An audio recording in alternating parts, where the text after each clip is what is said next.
Bismillahirrahmanirrahim. Assalamu alaikum 10th class. How are you?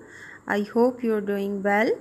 Today it's our topic we will discuss today, that is functioning of kidneys.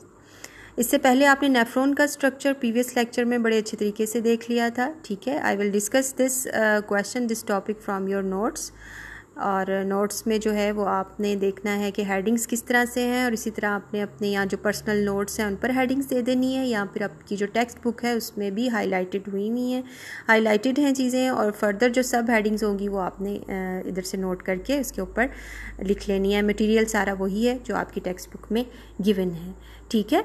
So today we will discuss about the functioning of nephron. तो students 3 main steps हैं जो कि nephron के अंदर होते हैं. सबसे पहला है प्रेशर फिल्ट्रेशन, दूसरा है सिलेक्टिव रीअब्जॉर्प्शन, और तीसरा है ट्यूबुलर सिक्रीशन. जो फर्स्ट स्टेप है प्रेशर फिल्ट्रेशन, उसमें मैंने आपको बताया था कि जो आर्टरीज़ हैं वो गुजरती हैं, इस तरह से एक नेटवर्क बना देती हैं ग्लोमेरुलस, और दूसरी साइड से फिर वो वापस वहाँ से दोबारा बाहर निकल आती हैं. यहाँ पे जो नेटवर्क बनाती हैं, जो स्ट्रक्चर बनाती हैं, उसको ग्लोमेरुलस बोलते हैं. ग्लोमेरुलस के अंदर एक हाई प्रेशर जो है वो डेवलप होता है, और यहाँ से जो फिल्ट्रेट है वो निकल के बोमन कैप्सूल के अंदर जो है वो आ जाता है, ठीक है. अब उस फिल्ट्रेट के अंदर क्या चीज़ें होती हैं, उसमें होता है वाटर, सॉल्ट, ग्लूकोज और यूरिया. क्या चीज़ें हैं? वाटर, सॉल्ट, ग्लूकोज और यूरिया, ठीक है. ये ब्लड से ये चीज़ें फिल्टर करके बोमन कैप्सूल के अंदर आ जाती हैं, जबकि ब्लड के अपने सेल्स और प्रोटीन साइज़ बड़ा होने की वजह से बोमन कैप्सूल में एंटर नहीं होते. उसके बाद यही फिल्ट्रेट जो है वो बोमन कैप्सूल जो है उसमें प्रेशर फिल्ट्रेशन से जो है वो चला जाता है नेक्स्ट वाले पोर्शन में, ठीक है. वहाँ पे रीअब्जॉर्प्शन ऑफ वाटर और ग्लूकोज जो है वो होना है, ठीक है, जिसको आप सिलेक्टिव रीअब्जॉर्प्शन कहते हैं, क्योंकि वो सिलेक्टिव है. उसके अंदर सारी जो फिल्ट्रेट के अंदर मौजूद चीज़ें थी उन सब ने जो है वो रीअब्जॉर्ब नहीं होना, बल्कि सिलेक्टिव रीअब्जॉर्प्शन होनी है, ठीक है. लेकिन 99% ऑफ ग्लोमेरुलस फिल्ट्रेट जो है वो दोबारा इसके अंदर वापस कैपिलरीज जो पूरा नेटवर्क एक होता है नेफ्रॉन के इर्द गिर्द, उसके अंदर रीअब्जॉर्ब हो जाता है, ठीक है. और ये प्रोसेस जो है ये होता किस तरह से है, कौन से मेन स्टेप्स हैं या प्रोसेसेस हैं फर्दर जो इसको सक्सेसफुल करते हैं, वो है ऑस्मोसिस, डिफ्यूजन और एक्टिव ट्रांसपोर्ट, ठीक है. हम पढ़ रहे हैं second step, that is selective reabsorption, और उसमें क्या होता है कि 99% ग्लोमेरुलर फिल्ट्रेट जो है वो वापस कैपिलरीज जो हैं उनके अंदर रीअब्जॉर्ब हो जाता है, और ये सारी कैपिलरीज पूरे नेफ्रॉन को सराउंड करके रखती हैं. सिलेक्टिव रीअब्जॉर्प्शन जो है वो ऑस्मोसिस, डिफ्यूजन और एक्टिव ट्रांसपोर्ट के थ्रू होती है, ठीक है. उसके बाद आपने जो है वो प्रॉक्सिमल कॉन्वोल्यूटेड ट्यूब में डिस्कस करनी है एब्जॉर्प्शन, कि इसमें आपने देखना है कि मोस्टली वाटर और जो ग्लूकोज है, तकरीबन 80% ग्लोमेरुलर फिल्ट्रेट का जो वाटर और ग्लूकोज है वो प्रॉक्सिमल कॉन्वोल्यूटेड ट्यूब जो है वो उसमें रीअब्जॉर्ब हो जाता है. तो salts are reabsorb by active transport, और वाटर जो है वो ऑस्मोसिस के थ्रू. आपने देखा कि प्रॉक्सिमल कॉन्वोल्यूटेड ट्यूब जो है इसके अंदर से वाटर और सॉल्ट जो है रिस्पेक्टिवली, जो वाटर है वो ऑस्मोसिस से, और सॉल्ट जो है वो एक्टिव ट्रांसपोर्ट से वापस इसके अंदर जो है वो रीअब्जॉर्ब हो गया. अब नेक्स्ट जो है वो लूप ऑफ हैनल है, ठीक है. लूप ऑफ हैनल जो है उसका डिसेंडिंग लिम्ब है, असेंडिंग लिम्ब है, ठीक है.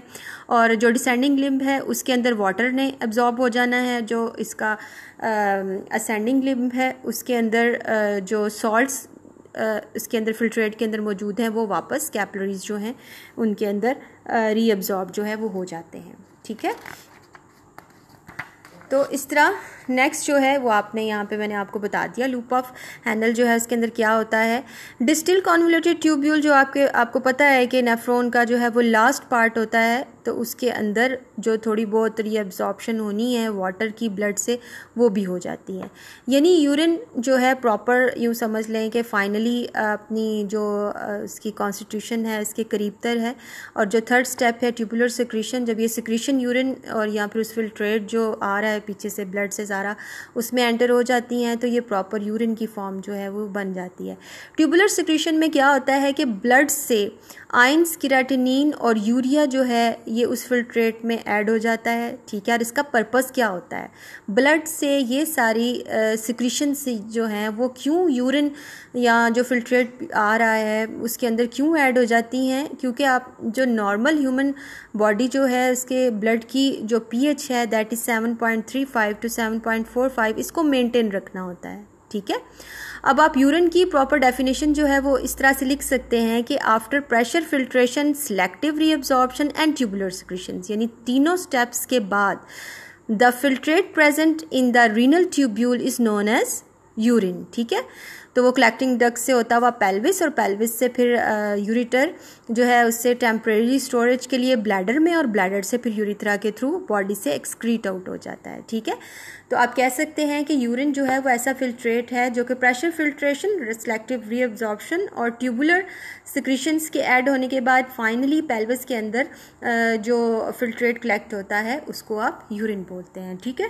तो आज की डायरी आपकी जो है वो यही है कि आपने इसको अच्छी तरह से लर्न कर लेना है इस क्वेश्चन को, ठीक है। और इसके अंदर एक और इम्पॉर्टेंट चीज़ जो है वो इसका टेबल है जो कि आपकी बुक पे गिवन है, दैट इज़ टेबल नंबर 11.1, ठीक है। ये भी MCQs के पॉइंट ऑफ व्यू से इम्पॉर्टेंट है कि एग्ज़ाम ने MCQs में आ जाता है कि क्लोराइड आयन जो हैं वो कितने प्रेजेंट हैं यूरिन में, उनकी जो है वो आप बताएं, उसका परसेंटेज बताएं या उसकी अमाउंट बताएं, ठीक है। तो ये टेबल भी आपने अच्छी तरह से लर्न कर लेना है, जिसका सोर्स नासा है, ठीक है। नासा आपको पता है एरोनॉटिक स्पेस एजेंसी है, और उसके अकॉर्डिंग जो है वो टेबल जो हमारा यूरिन है उसके अंदर वाटर जो है वो 95% है, यूरिया 9.3 ग्राम पर लीटर है, क्लोराइड आइंस जो हैं वो 1.87 ग्राम पर लीटर है, सोडियम आइंस यूरिन के अंदर 1.17 ग्राम पर लीटर है, पोटाशियम आइंस 0.750 ग्राम पर लीटर है, ठीक है। इसके अलावा जो आइंस और दूसरे कंपाउंड्स हैं वो वेरिएबल अमाउंट्स में प्रेजेंट हैं, राइट। और एक और इम्पॉर्टेंट चीज़ जो आपने यूरिन के पॉइंट ऑफ व्यू से याद रखनी है वो ये है कि पूरा फिल्ट्रेट जो ग्लोमेरुलस से बोमेन कैप्सूल में ट्रांसफ़र होता है, यूरिन फाइनली जो बनता है वो उसका सिर्फ 1% है, यानी urine is only 1% of the originally filtered volume, right. और जो टिपिकल वॉल्यूम यूरिन का एडल्ट ह्यूमन जो पर डे जो है वो एक्सक्रीट करते हैं, इससे पहले प्रोड्यूस होता है, that is 1.4 litre per day, ठीक है। तो ये आपने टेबल और वो पूरा क्वेश्चन विद हेडिंग्स अच्छी तरह से लर्न करना है, ठीक है। और ये बड़ा इंपॉर्टेंट क्वेश्चन है, और अक्सर जो है इसमें से स्टेप्स आ जाते हैं या फिर पूरा क्वेश्चन जो है वो लॉन्ग क्वेश्चन की फॉर्म में भी आ जाता है। तो आपने इसको अच्छी तरह से इसकी लर्निंग कर लेनी है, ठीक है। Take care of yourself, thank you, अल्लाह हाफिज़।